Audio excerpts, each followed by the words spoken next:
There is an island in the North Atlantic that the Romans looked at, couldn't reach, and named the edge of the known world. The same island that in 1900 had never received a single piece of postal mail. The same island where, right now, a community of around 35 people is going about its Tuesday. Except to them, it isn't Tuesday at all. Not in the way the rest of Britain understands it. This isn't a video about a quirky remote island. This is a video about what happens when a place is so isolated that time itself behaves differently. What you are about to hear, I promise you, you have not heard before. The place beyond the place. Foula sits 20 miles off the western coast of Shetland, which is itself already 60 miles north of mainland Scotland. To get there, you board a small ferry 3 times a week if the sea allows it.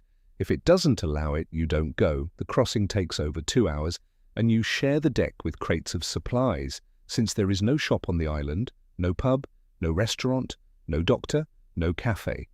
Nothing commercial exists here at all.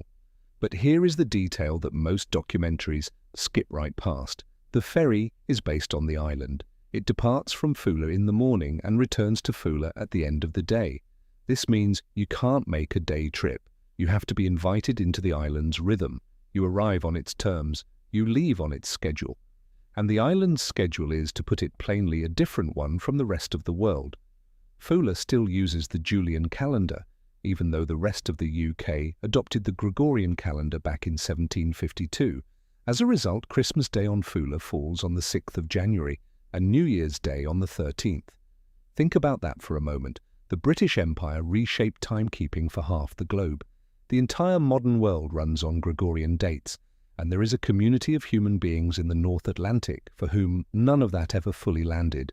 The celebrations were actually observed on January 5th and 12th for many years, until Foula introduced its own internal calendar adjustment in 1800. Because that was a leap year, Shetland Yule slipped forward one more day to January 6th, and it has been celebrated on that day every year since. A leap year adjustment on a remote island quietly created a calendar that belongs to nowhere else on Earth. When in 1900 another leap year went unrecognized on the island, the dates slipped again. Local time on Foula now places it 1 day ahead of the Julian calendar and 12 days behind the Gregorian, a unique time lag that belongs to no other place on Earth. And what does Christmas actually look like there? Families spend the morning at home with food and presents before the focus shifts outward. People visit every house on the island, sharing music, conversation and drinks with one another. Islanders play giddicks, Shetland dialect riddles, and gatherings can easily go on until sunrise. With no commercial infrastructure, the celebration depends entirely on the people who live there. With 35 of them, you know every face in the room. The language that died here. Here is something that does not appear in most content about Foula. Every place name on this island is a door into a dead civilization. Darkame, Darsnug, Hamnerfield, the Noop. These are not quirky Scots words, they are Old Norse, the language of the Viking world, preserved in the mouths and maps of people who lived here long after that world ended. Foula's original Old Norse name was Fuglaei, meaning bird island. When Norwegian Vikings arrived here around 800 AD, they named everything in their own tongue, and because Foula was so isolated, that tongue survived here far longer than anywhere else. The language it survived as was called Norn. Norn was a North Germanic language brought to Shetland by Viking settlers over 1,000 years ago. As Scotland absorbed the islands and Scots English took hold everywhere else, Norn retreated. It retreated to the edges, and the furthest edge of all was Foula. In 1774, a young Scottish clergyman named George Lowe visited Foula specifically to find the last traces of Norn. He had to travel all the way to this remote island to find even a few speakers, and he observed that it was the language of the last age but will be entirely lost by the next. What Lowe found on Foula was extraordinary. He met an old farmer named William Henry who had, as a child, memorized an entire 35-stanza poem in Norn, a ballad called Hildina, about a Norse king and a kidnapped princess. Henry was not a fluent speaker of Norn, but he had memorized all 35 stanzas as a child. He could give Lowe only a summary of its content rather than a full translation. The language had already slipped beyond reach even for someone who carried its poetry in his memory. The Hildina ballad is the only surviving poem in the Norn language. The entire literary legacy of a Norse tongue spoken across Shetland for nearly a millennium. One poem, rescued from the memory of one old farmer, on Foula.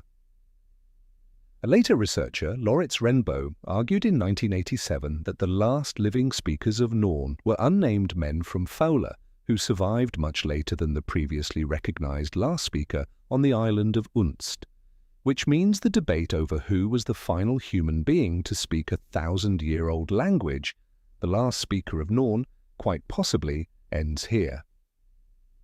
The smallpox that erased a world. Most content about Foula mentions the small population. Almost none of it explains what happened to create it.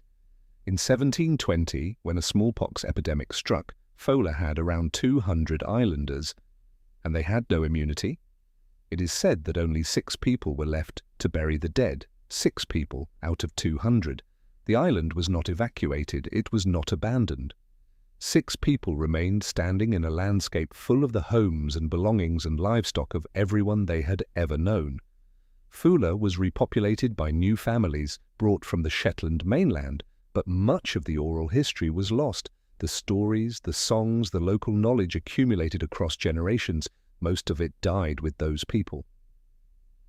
What Foula is today is partly an echo of something that was almost entirely destroyed 300 years ago. When researchers later collected fragments of Norn, when they recorded traditions and folk knowledge, they were working with what survived the culling of 1720. There is a version of Foula's culture that we will never know because it died in a single winter, and only 6 people witnessed it go. The cliff, the toddlers, and the eggs. On the western side of Foula stands Dakame at 1,233 feet, one of the highest sheer sea cliffs in Britain, rival only to St Kilda's own. Standing at its summit, you look down not just at waves, but at the tops of birds in flight. For centuries, the people of Foula depended on those cliffs, not for views, for food. Climbing the cliffs to collect seabird eggs was a survival skill, not a hobby, and it required a specific kind of nerve that had to be developed early. In earlier times, toddlers on Foula were taken to cliff edges, specifically to quell their fear of heights. Watching the sea smashing against rocks hundreds of meters below was meant to harden their nerves, making them bold climbers and fearless egg collectors. This is not a legend or a romanticized folk detail. This was practical child-rearing in a place where the ability to climb a cliff face without freezing could determine whether a family ate or didn't. Fear of heights was a liability you could not afford to carry into adulthood. The cliffs are still there. And so are the birds. Foula has the world's largest colony of great skuas, known locally as bonxies, birds with wingspans reaching 1.5 meters that nest on the exposed cliff tops. These are among the most aggressive birds in Britain. They will dive bomb a human being who strays too close to a nest. They have attacked dogs, sheep, and visitors. They are, in essence, the island's unofficial security system. It is estimated that around 500,000 birds of various species share this rock with its human inhabitants, 35 people, 500,000 birds. If you want to understand what it sounds like to be truly outnumbered, Foula will explain it to you. The Titanic's sister and the man who survived, 2 sinkings. 3 miles east of Foula, beneath the North Atlantic, lies a wreck that almost no one connects to this island. The RMS Oceanic, owned by the White Star Line, the same company that built the Titanic, was launched in 1899 and called into naval service at the outbreak of the First World War. Within a fortnight of its maiden voyage of naval duty, the vessel ran aground on the shalds of Foula. The shalds are a reef that barely breaks the surface. In calm weather, they give no warning whatsoever. The ship's navigator had plotted a course he believed would take the oceanic well to the southwest of Foula. He was wrong by 13 to 14 miles. Instead of passing to the west of the island, the ship was on the east and on a direct course for the reef. A Foula man watching from shore, wise to the full power of a Shetland storm, reportedly muttered with quiet certainty that he would give the ship 2 weeks. He was right. Now here is the detail that stops you cold. The last laird of Foula, is the island's landowner, was a professor named Ian Holborn. He had written about the oceanic disaster in his book on the island. The following May, in 1915, Professor Holborn embarked upon the RMS Lusitania and survived its sinking too. This man owned the most remote inhabited island in Britain. He watched the sister ship of the Titanic wreck itself on a reef 3 miles from his home. And then he survived the Lusitania. The same man, the same island, 2 of the most famous maritime disasters of the 20th century, and one person standing in the middle of both of them. An additional footnote that ties the oceanic directly to Titanic. The navigator who made the fatal position error, Lieutenant David Blair, had previously been assigned to and then reassigned away from the RMS Titanic. He was removed from the Titanic's crew before its maiden voyage. Then he navigated the oceanic onto a reef off Foula. It is the kind of detail that makes history feel personally vindictive. The Peat Marshal and the last Norse law Foula was the last place in Scotland where Udal law was practiced. Udal law, Norse land law brought by the Vikings, grants rights to land based on unbroken possession rather than crown grant. Under Udal law, you own your land in a fundamentally different way than under the feudal system that the rest of Scotland inherited. There are no feudal superiors, no crown ownership to default to. The land is yours in a way that Scots law does not quite have a category for. This legal system was quietly maintained on Foula longer than anywhere else on the British Isles, not as a statement, not as a protest, but simply because the island was too far away for anyone to notice or enforce otherwise. And there is another institution from this same tradition that still operates on Foula, rarely mentioned anywhere. The island has a role called the Peat Marshal, responsible for overseeing the allocation and cutting of peat across the island. Peat is the primary fuel source, and cutting it is a skilled labor requiring years to master properly. The most accomplished cutters become known simply as the cutters. Following a long-standing tradition, all able-bodied men on Foula are periodically bid to the banks, called upon to help women who do not have a cutter in their household cut their peat. This is a community labor obligation that operates on a principle older than any formal welfare system. If your neighbor cannot do the work their survival depends on, you do it with them. No legislation, no social services department, just a tradition with a name binding people to each other's survival. The mouse no one talks about. Here is the most obscure fact about Foula, and arguably the most remarkable. Foula is home to its own subspecies of field mouse, found nowhere else on Earth. The long-tailed field mouse living on Foula has been genetically isolated for so long that it has diverged from mainland populations into its own distinct form. Research published in the Journal of Zoology found that both house mice and field mice coexist on Foula, with the house mouse population concentrated around human dwellings. What makes this scientifically significant is a parallel with another island. When the population of St. Kilda was evacuated in 1930, the house mice on that island went extinct within 18 months, unable to survive without the human settlements they depended on. The field mice survived. On Foula, the field mouse has evolved alongside human habitation for over 1,000 years since Viking settlers first arrived. It has diverged quietly in the grass and heather, while empires rose and fell on the mainland. If the last 35 people on Foula ever leave, that subspecies of mouse goes with them into extinction, or into a survival story we have no way of predicting. It is a creature that exists because humans stayed on this rock. Its fate is tied entirely to whether they keep staying. The film that should have been St. Kilda. In 1937, Michael Powell, who would later direct The Red Shoes and the Life and Death of Colonel Blimp, shot his film The Edge of the World almost entirely on location on Foula, using only natural light during the summer of 1936. The film was a fictionalized account of the evacuation of St. Kilda, but Powell couldn't film on St. Kilda itself. The actual island had already been abandoned in 1930, and access was impossible. So he came to Foula instead.